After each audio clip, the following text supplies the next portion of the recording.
Christian సంఘాల కోసం నడుం బిగించి క్రిస్టియన్ల సంక్షేమం కోసం పోరాడుతున్నటువంటి ప్రముఖ పాస్టర్ ప్రవీణ్ పగడాల ఆకస్మిక మరణం అందరినీ కలిచివేస్తోంది.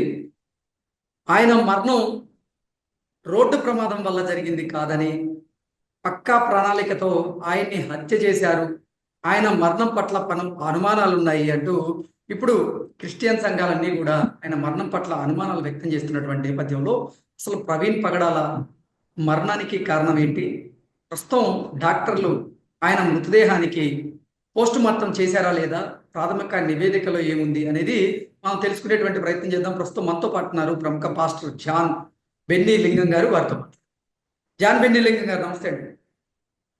నమస్తే అండి.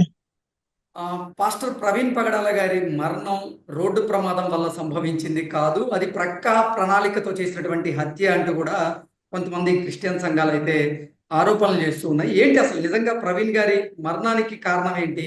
మీరు ఇప్పుడు రాజమండ్రి ఆసుపత్రి వద్ద ఉన్నారు కదా, అక్కడ పరిస్థితి ఎలా ఉంది? బ్రదర్, ఇది చాలా పెద్ద ఎత్తున ఆంధ్ర రాష్ట్రం, తెలంగాణ రాష్ట్రం నుంచి క్రైస్తవ నాయకులు, విశ్వాసులు, సువార్తలు అనేక మంది పెద్ద ఎత్తున ఈ హాస్పిటల్ దగ్గర రావడం జరిగింది రాజమండ్రిలో. ప్రవీణ్ పగడాల గారి యొక్క మరణం అనేది చాలా బాధాకరమైన సంఘటన ఇది. ఎందుకంటే క్రైస్తవ లోకానికి ఒక వెన్నెముక లాంటి వాడు, మంచి ఆధ్యాత్మికమైన ఆత్మ సంబంధమైన సందేశాలు అందిస్తూ మతోన్మాదుల గుండెల్లో రైలు పరుగు తీసే రీతిలో ఆయన యొక్క ప్రసంగాలు కానీ అన్నీ ఉంటా ఉండేవి.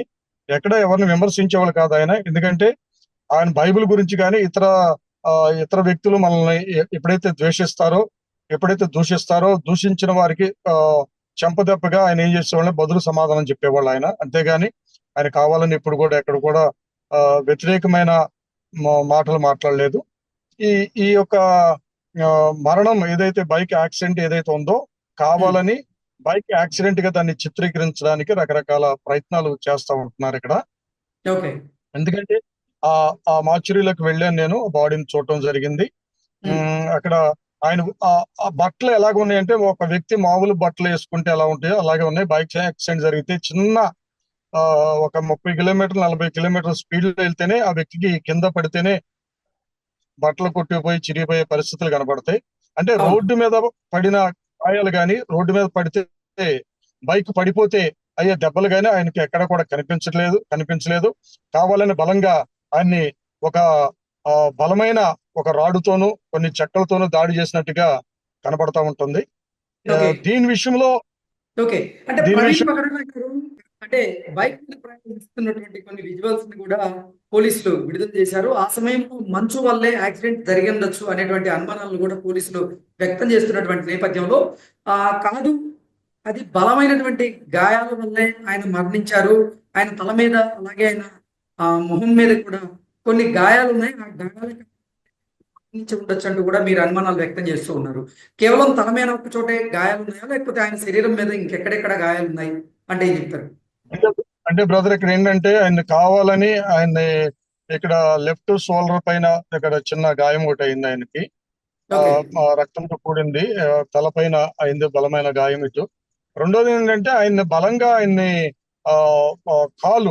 కుడి కాలు దగ్గర కూడా సైలెన్సర్ కాలిపోయినట్టుగా కనపడుతుంది బలంగా. అప్పుడు అతను వేసుకున్న బుల్లెట్ ఏదైతే ఉందో, 2-3 వ్యక్తులు లేపి అతని మీద వేస్తేనే అది ఉండగలుగుతుంది. కానీ ఇది 100కి 100 పాళ్ళు ఇది హత్యే గాని ఇది వేరేటి కాదు. ఎందుకంటే దీనికి కౌంటర్ గా కూడా కొంతమంది వ్యక్తులు ఏం చేస్తున్నారంటే, క్రైస్తవ్యాన్ని హ్యాంగింగ్ ఎగతాళి చేస్తూ కూడా కొంతమంది మొత్తం పోస్ట్ చేశారు. ఎందుకంటే వాళ్ళకి తెలుసు ఈయన చంపేస్తున్న విషయం కూడా వాళ్ళకి తెలుసు, కూడా ఈ విధమైన మాటలు మాట్లాడుతూ వచ్చారు. 100% ఇది హత్యే, no doubt at all brother.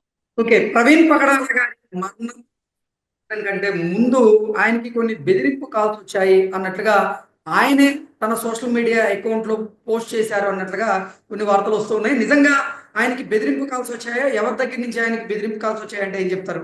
Brother, ఇది ఎందుకంటే ఈయన ఎదుర్కొనే దమ్ము సత్తా ఇప్పుడున్న వ్యక్తులకి, నా గ్రంథాలు తెలుసు, మేము గ్రంథాలు చదువుతున్నాం అని చెప్పి పూజారులు కావచ్చు, స్వామీజీలు కావచ్చు, వాళ్ళకి ఏం తెలియదు గ్రంథాలు, అసలు వాస్తవాలను దాచిపెట్టారు వాళ్ళు. ఆ గ్రంథాలు ఉన్న వాటిని బయట చూపించి వెలికితీసి, ఇదిగో మీ గ్రంథాలు ఎలా ఉంది, మా బైబిల్ ఎలా ఉంది, మీ గ్రంథాలు కూడా ఇలా వాస్తవం చెప్తున్నాయి, మీరు నమ్మండి అని చెప్పేసి ఆయన విసిద్ధపరిచాడు. చక్కగా అందరికి కనపడేటట్టుగా తేట తెల్లగా వాళ్ళకి వివరిస్తూ వచ్చాడు. ఆ విషయాన్ని బట్టి వీళ్ళు జీర్ణించుకోలేపారు. ఈయనంతా జీర్ణించుకోలేకే ఈయన మీద దాడి చేయడానికి గల కారణం, ప్రధాన కారణం ఓకే అదే. ఓకే ప్రవీణ్ పగడాల గారు మరణించడం కంటే ముందు ఆయన ఎక్కడి నుంచి ఎక్కడికి ప్రయాణం చేస్తూ ఉన్నారు? ఆయన ఒక్కరే ఎందుకు ప్రయాణం చేస్తున్నారు? ఆయనకి ప్రాణహాని ఉంది అని గతంలో ఆయన చాలా మందితో చెప్పినట్లుగా, తన భార్యతో కూడా చెప్పినట్లుగా కొన్ని వార్తలు వస్తూ ఉన్నాయి. మరి ఆయన ఒక్కరే ఎందుకు ప్రయాణం చేస్తున్నారు? అసలు ఏం జరిగింది ఆ రోజు రాత్రి? బ్రదర్, ఈయన ఒక ఈ ఏరియాలో ఎక్కడో బైబిల్ కాలేజ్ లో టీచ్ చేయడానికి రావడం జరిగింది. ఆయన ఒంటరిగా డ్రైవ్ చేసుకుని వెళ్ళటం ఇష్టపడుతున్నారు కాబట్టి ఆయన ఒంటరిగా రావడం జరిగింది. సో ఉమ్, దీనికి ప్రీ ప్లానెడ్ ఏంటంటే ముందుగానే రిక్కీ చేసి, ఇప్పుడు మేము డిమాండ్ చేసేది కూడా ఏంటంటే ఉమ్, 2-3 రోజుల ముందు ఆయన ఉన్న ఏరియా పరిసర ప్రాంతాల్లో కూడా సీసీ కెమెరా ఫుటేజ్ మొత్తం బయట తీయాల్సిన అవసరం ఉంటుంది. ఆయన ఉమ్, ఒంటరిగా వస్తున్నాడు తెలుసు కూడా, ఎందుకంటే పబ్లిక్ స్టేట్మెంట్ ఉంటుంది. ఎందుకంటే ఎక్కడ మీటింగ్ జరుగుతుంది, ఏం జరుగుతుంది అన్ని కూడా పోస్టర్స్ అన్ని కూడా రిలీజ్ అవుతాయి కనుక ఈయన యొక్క దినచర్యలు గమనించి అన్నిటిని కూడా ఫాలో అయ్యి ఈ విధమైన దుర్ఘటనకు పాల్పడి ఉంటారని మేము బలంగా నమ్ముతున్నాం. ఓకే ఇది చాలా సెన్సిటివ్ అంశం. నిన్న కొంతమంది పాస్టర్లు గారు ప్రవీణ్ పగడాల గారి మరణం వెనుక అంటే ముస్లిం సంఘాలు ఉన్నాయి అంటూ కొంతమంది చెప్పడం జరిగింది. మరికొంతమంది ఏమో లేదు లేదు, ఈ మరణం వెనక ముస్లిం సంఘాలు కాదు, హిందూ సంఘాలే ఉన్నాయి, హిందువులే ఈ హత్య చేయించి ఉండొచ్చు అంటూ కొంతమంది అనుమానాలు వ్యక్తం చేస్తున్నారు. అంటే ఇది చాలా సెన్సిటివ్ మ్యాటర్ కాబట్టి అసలు ఏంటి, ఏం జరిగి ఉండొచ్చు, ఎవరు చేయించి ఉండొచ్చు అని మీరు భావిస్తున్నారంటే ఏం చెప్తారు? అంటే ముస్లిం సంఘాలు హిందూ సంఘాలు కాదండి. ఇక్కడ ఒకటి ఉమ్, గమనించాలి.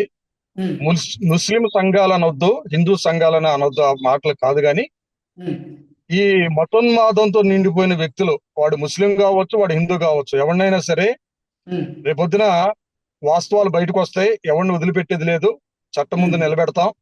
ఉమ్, ఒకవేళ మాకు న్యాయం జరగకపోతే అది ఎలా మేము సాధించుకోవాలో మాకు కూడా బాగా తెలుసు. తప్పనిసరిగా మేము వెనకాడేది లేదు. అంతా కూడా ఏకమవుతున్నాం. క్రైస్తవ నాయకులందరూ కూడా ఒకే తాటి మీదకి రాబోతున్నారు. ఉమ్. తప్పనిసరిగా వాడు ఎక్కడున్నా, ఏ పుట్ల ఉన్నా బయట లాక్కొచ్చి చట్టం ముందు మేము నిలబెడతాం.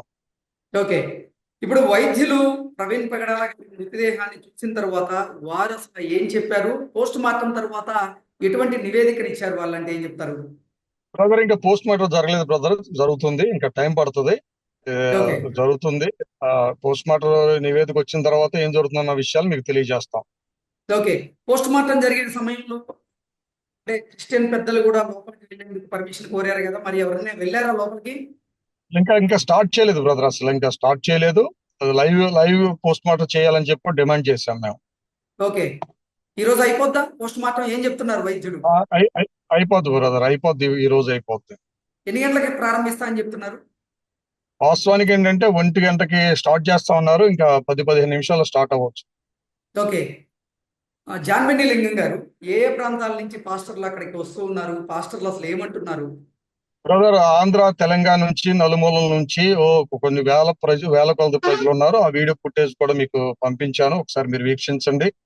ఎందుకంటే ఆ ఇది జరిగిన ఎవరు కూడా జీర్ణించుకోలేకపోతున్నారు. ఎందుకంటే ఉమ్, ఈయన క్రైస్తవ నాయకులు ఎంతో చక్కగా నవ్వుతూ ఆ దేవుని వాక్యాన్ని ప్రకటించే గొప్ప దైవ సేవకులైన ఈయన్ని తెలిసిన ప్రతి ఒక్కరు కూడా పరుగులు తీసుకుంటూ వస్తూ ఆయన యొక్క మృతదేహం దగ్గరికి భారీగా ప్రజలు తరలి రావటం మనందరూ కూడా చూడవచ్చు. ఉమ్. ఏంటి అక్కడికి వచ్చినటువంటి పాస్టర్లు కానీ ఈ క్రైస్తవ సంఘాల నాయకులు కానీ ఏమంటున్నారు? అసలు వారి డిమాండ్స్ ఏంటి? బ్రదర్, ఇక్కడ క్రైస్తవ నాయకులందరూ కూడా ఒకే తాటి మీద ఉన్నారు. డిమాండ్ ఏంటంటే ముందు పోస్ట్ మార్టం రిపోర్ట్ రానివ్వండి, వచ్చిన తర్వాత ఏం చేయాలన్న నిర్ణయం చేద్దామని చెప్పి ఆలోచన చేయడం జరుగుతుంది ఇక్కడ. ఓకే బ్రదర్, అసలు ఎందుకంటే ప్రవీణ్ పగడాల గారి ప్రొఫైల్ ఏంటి? ఆయన ఎలా పైకి వచ్చారు? బ్రదర్, ఈయన ఒక కష్టజీవి బ్రదర్. ఒక వ్యక్తి మీద ఆధారపడి ఆయన చేసేదేం కాదు. ఉమ్, ఈయనే కొంతమంది అనాథలను కూడా పోషిస్తున్న వ్యక్తి, మంచి దాతృత్వం కలిగిన వ్యక్తి ఈయన. ఆ ఓకే ఎక్కడ కూడా ఎక్కడైనా సభల కొరకు వెళ్ళినప్పుడు కూడా ఈయన తన చేతులతోనే ఇతరులకు సహాయం చేయాలన్న మనస్సు కలిగిన వ్యక్తి కనుక ఇతను ఏ విధమైన సరే మట్టు కనిపించాలన్న ఆలోచనతో వీరు ముందుకు వస్తున్నారు బ్రదర్, అంతే. ఓకే మరి భార్య పిల్లలు కూడా అక్కడికి రావడం జరిగింది. ఏంటి వాళ్ళ పరిస్థితి ఎలా ఉంది బ్రదర్ ఇప్పుడు? బ్రదర్, వాళ్ళంతా బాగా దుఃఖంలో ఉన్నారు బ్రదర్. వాళ్ళని పలకరించే పరిస్థితులు లేరు. ఎందుకంటే ఉమ్, ఇది ఇది ఎవరు ఊహించలా, ఈ పరిణామం ఎవరు ఊహించలా. జనరల్ గా మాట్లాడుకుంటా ఉంటారు, నీ అంతు తెలుస్తావు, నీ అంతు తెలుస్తావు అని. కానీ ఉమ్. ఇది క్రైస్తవ్యానికి జరిగిన పెద్ద నష్టం అని చెప్పాలి. ఇది కనుక ఆగిపోతే ఇది మన రాష్ట్రం మరొక మణిపూర్ అయ్యే అవకాశాలు కూడా కనిపిస్తున్నాయి ఇక్కడ. ఆ ఓకే. ఈ ఈ సంఘటన అలాగే ఉంది చూస్తుంటే. నడి రోడ్డు మీద నరికి పడేయటం అంటే అది సామాన్యమైన విషయం కాదు ఇది. ఓకే. అంటే అది పక్కా ప్రణాళిక ప్రకారం జరిగినటువంటి హత్య అని మీరైతే భావిస్తున్నారు.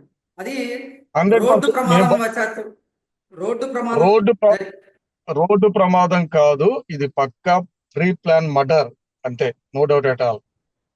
ఓకే. సో ప్రభుత్వానికి మీరు డిమాండ్ చేస్తున్నారా అయితే దీని మీద? ప్రభుత్వాన్ని డిమాండ్ చేస్తున్నాం బ్రదర్, 100% ప్రభుత్వం దిగి రావాలి. సుమోటోగా ఇప్పటికే కేసులు పెట్టాం, వాళ్ళు ఎవరు ఉన్నారో ఏంటో మొత్తం కూడా ఎంక్వైరీ చేయాలి. దీన్ని ముందున్న వాళ్ళు, వెనక ఉన్న వాళ్ళు, ఎవరైతే నడిపిస్తున్నారో, చేయించిన వాళ్ళు ఎవరైతే ఉన్నారో వాళ్ళందరూ కూడా బయటకు తీసుకురావాలి. న్యాయం జరగకపోతే రాష్ట్ర వ్యాప్తంగా ఇంతకీ నిరసన ఈ హత్య తెలియజేస్తాం. వెనుకున్నటువంటి మతోన్మాదులు ఎవరు అని మీరు భావిస్తున్నారంటే ఏం చెప్తారు? బ్రదర్, ఇది ఇది ఒక్కరితో అయింది కాదు బ్రదర్, ఇది ఒక గుంపుగా చేసిన హత్య. ఇది ఎన్ని నిజాలని కూడా బయటకు వస్తాయి, వాటి కోసం వెయిట్ చేస్తున్నాం. ఓకే.